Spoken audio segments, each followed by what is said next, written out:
Hello and welcome to Homestead Imaginations. I'm Josh, and today we are going to be going over how to start homesteading. Hanging out while we hang out with the chickie chicks here. I got the rooster literally is like right in front of the camera, looking at the viewing part of it, so you can't see him, but like he's trying to peck my image in the thing. Hey, leave the camera alone. And these ones are trying to peck my strings. So how do we start homesteading?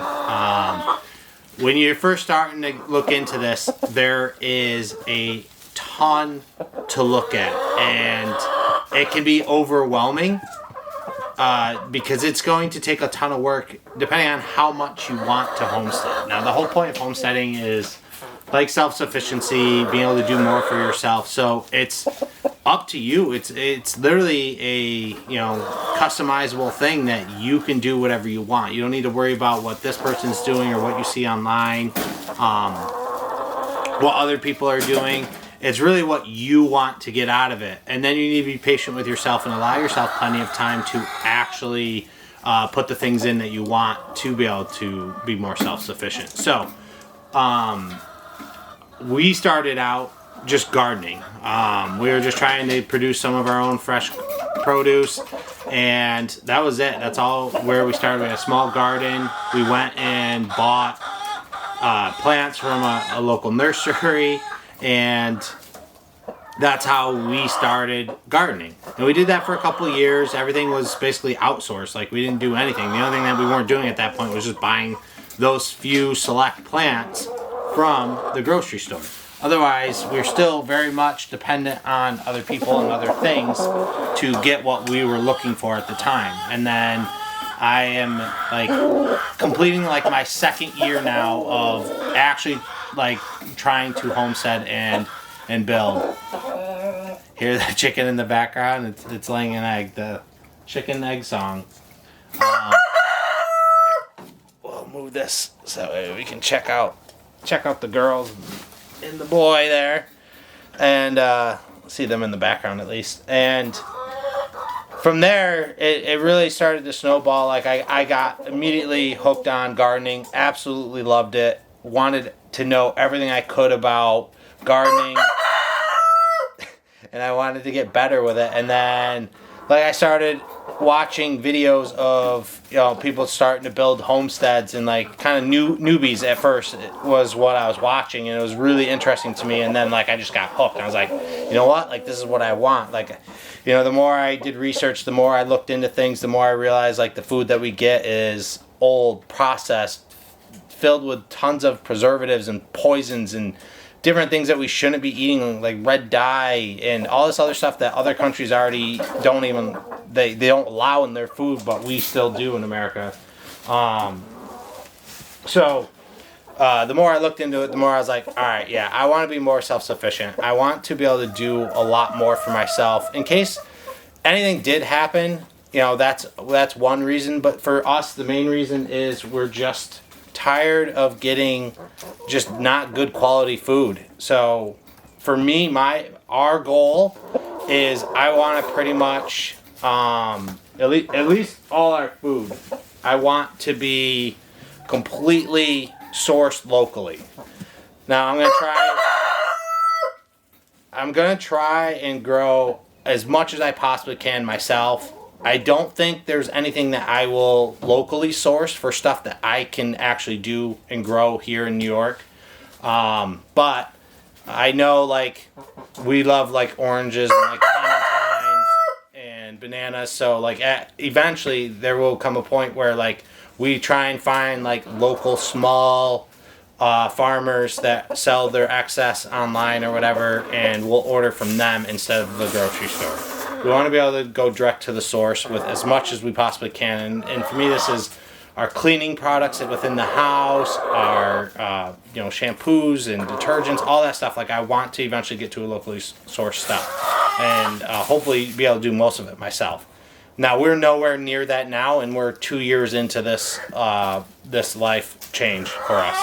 And we're getting there, and we've made a ton of progress, but we still have a long way to go. So you got to be patient with yourself. Pick and choose what's the first priority. What do you want to be self-sufficient with first, and then get that done and maybe start to be researching the next thing. So that way you're slowly, building up on that. So here we got the chickens. So since we've gotten the chickens and they started laying eggs, which was back in late August, we started getting like one egg here or there, like the very end last week. And as September rolled through, we really started getting all the hens started producing. So since September, since they started laying, we have not had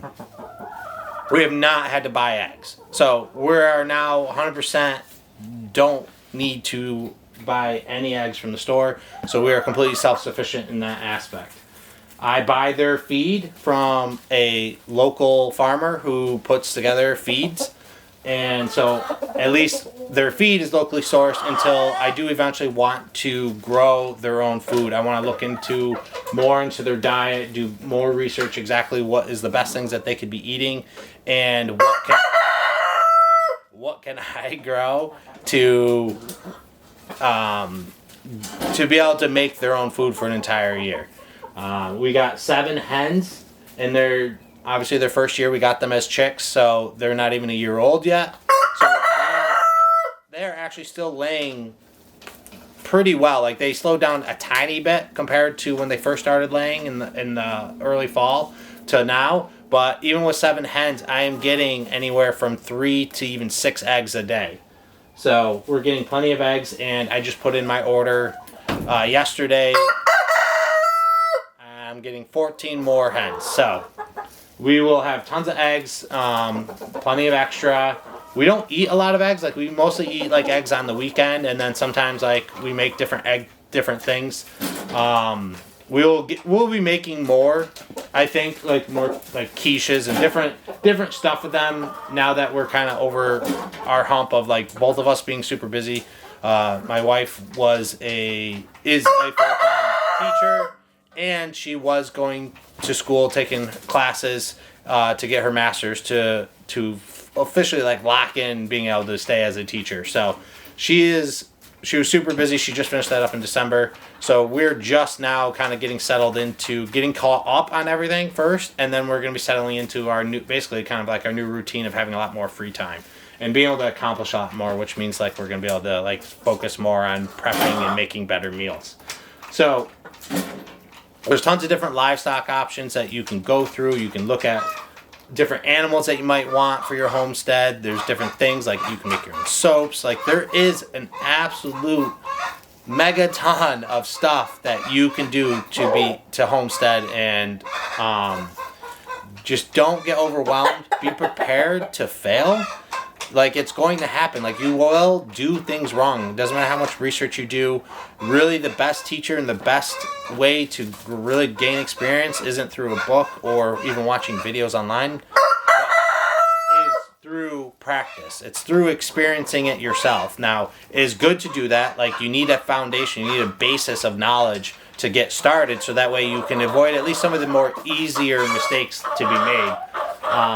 I've made plenty of mistakes with all our gardening, lost different things, didn't grow things very well. Like I'm still learning as a gardener and still growing that skill set, even though gardening itself is fairly simple until you really start diving into it. To get started, it is pretty easy. You don't really need to know anything. I never gardened before when I first started gardening, which was, I think, 4 years ago. I think was the first garden that we had, and I knew nothing about gardening. I never gardened in my life, and we just, like I said, bought the plants from a local nursery, and we just threw them in the ground and just went with it. But it was, fresh time growing, so the soil had pretty good nutrients, and we did buy compost from the store, and things grew. Like it really wasn't that hard. What's up, bud? And so you gotta let yourself fail, and you gotta try things and kind of basically do home experiments. Like try this, try that, see what works best for you, because everyone's setup is going to be slightly different. Everyone's temperature and climate is going to be somewhat different. So like you need to be able to figure out what works exactly for you in your area. Meeting people that are in your area, like for gardeners and stuff, is really useful because they have the exact weather patterns that you're gonna have, and you can troubleshoot things with them of like things that they're experiencing, things you're experiencing, and you can learn. These chickens are wild today. Ow. The rooster rarely lets me go pretty much anywhere near him, maybe because I've been in here for a little bit longer. What's funny about them is like, he was like the man. Like when he came in and they finally accepted him, he was like their man. Like they followed him, they stopped following me everywhere. And then, you know, they would mate all the time, but we did lose a hen to a hawk. One of the times they were free ranging in the winter, so I never had a problem. They free ranged all summer long. They never had a single issue. But I think when the winter hits and there's less prey running around and things are hibernating and there's less food options to begin with of like anything that a hawk might eat, he must have just saw the easy pickings and went after one of the hens. But ever since then, like I'll be out here and like most of the hens don't let him mate with them. They run away from him and he constantly chases them, and it's a little frustrating game for him. But I wonder if they're mad at him and punishing him for thinking like it's his fault for not doing his job of protecting them, and that they're blaming him for losing the other hen. But so back to homesteading. So we got chickens. We plan on getting. I think I'm looking into possibly getting ducks, geese. As like basically the geese would be like the protectors of all the bird flock, and then probably a couple turkey. I want to be able to grow my own turkey for like Thanksgiving and the other few times that we eat turkey through the year. We mostly eat chicken, and then we locally source our beef from a local farm, Kilcoyne Farm. They are awesome. Their food is fantastic. Meat is great quality. You can compare it if you buy anything from the store and just look at them. You can see the difference, and you can easily taste the difference. So we get all our beef, which we don't eat a lot of beef, so we got like a quarter cow, and that's lasted us. I mean, by the time we're probably finishing it, I think a quarter cow will have lasted us a year easily. Like we've eaten most of the steaks, so now we got to eat some of the like the stew meat and we have a lot of ground, so we can make different things with that. But we locally source that. I eventually want to get into raising meat chickens, and because that's what we mostly consume from a meat standpoint. So that's on the list of probably not happening this year, but I might get the thing set up this year for next year to actually get the birds. And then I've got an orchard for a lot of fruit. And then I've got tons of garden space now and tons of perennials. Perennials are definitely going to be your friend, and you'll want, if you're going to do any perennials, that'd be my recommendation, is get the perennials first. Some of the first things that you definitely want to start if you're going to do gardens as part of your homestead, you need to do compost bins. Start composting even now. Like if you're not even getting ready to garden, start composting. It takes up to a year to have everything fully composted and ready to go in the garden. So it's great soil to be adding into your gardens to help feed your plants. You feed your plants, and you feed the soil. Soil feeds the plants feed you. So that's one major thing that you really need to do, like up front. Look into, like, it can be as simple as mine are just pallets like put together. So it can be easy, and you can get pallets for free. Just make sure it is heat treated pallets, so they have the HT stamp on the pallets, so you know it doesn't have any chemicals that are going to leach into your compost, which then would leach into your garden. So you want that. Or there's different options. You can buy different compost bins. There's tons of things that you can do. It's literally, custom to whatever you want for an aesthetic standpoint or just functionality. Like there are plenty of options, but definitely compost. And then your perennials, because a lot of the perennials, especially fruit trees or some of the fruit bushes, take a few years to grow before they start producing. So you want to put those in first. So like we just finally put in fruit trees last year, so it's going to be 3 to 5 years before we can reap the benefits of that. So that's a long time. Raspberries are, you plant 1 year, the next year they should fruit, because if they grew any canes the first year, which would be small, the next year they'll fruit, but it'll be small, and then the next year after that, and they'll finally like be more established. You'll get a lot more, and then each year after that, it'll keep growing as long as you let it spread. So you definitely want your perennials in first, and you don't need a lot of space. You just need to maximize your space. Look at what you're growing. You can get good at gardening. If you got a small garden area, you can't grow a lot. You can do some research and then figure out what works for you. I recommend using a journal. I journal everything that goes on around here, and it helps me remember things, especially years later. It's like I want to look back and be like, exactly when did I do that? Because timing is very crucial. So you can look and be like, all right, I harvested those, and that plant was done at that point, and then that space in the garden bed sat empty for the rest of the year, where you can do succession planting. You can get into like planting stuff that will grow into the fall. So you can utilize your space based off of timing and all that, and then you can look into growing vertically. So you can grow up, and so that way it's not just the space directly on the ground. So you can get trellises and stuff. So all that helps with like gardening and making it a little bit easier, so you can get everything that you need. And then you just build up. This year we're really just focusing on really pushing the garden limits and really learning the last bit, hopefully, that we need to really learn for like big things. Like we're always going to be learning, but to really get a successful garden, we're hoping this is the year that we really finalize our knowledge on that and start having a successful garden to grow our food for an entire year. And then after that, like, there's preserving. What do you do? How do you preserve that? How do you do this? How do you do that? And now that you've grown it, once you've harvested it, how long do you have before you gotta use it, before it goes bad? How can you preserve it for long-term use so you'll have food for even longer? So there is a lot to it. Just take it one thing at a time and just do your best, and know that like you'll have some produce that goes bad before you get to use it because you didn't preserve it or didn't know how to, and you waited too long. Like, it's going to happen. But the worst case scenario, if you don't have the produce that you grew or something didn't grow, you're still gonna just go to the store and get what you want anyway. So it's not like you are at a complete loss. So just figure out where you want to start and map out kind of goals of what you want your homestead to look like, or what your self-sufficiency wants to look like. And then just work on it and just slowly build it up. These birds won't stop pecking at my boots.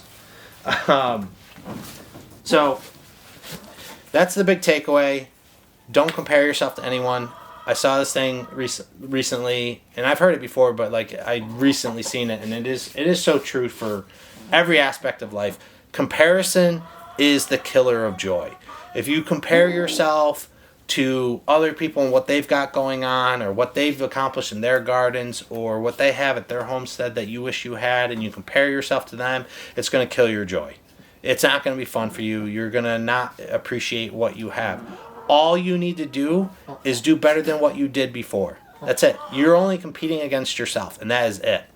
So get out there, start a garden, start the process of building a homestead, and be more self-sufficient, so you have your own fresh, healthy food, and you have your own products that you can make or locally source that you know are chemical-free, and you'll live a healthier and better life.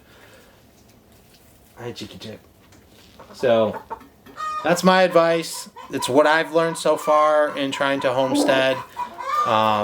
It is a challenging road. It is a very busy road. It's a lot of hard work.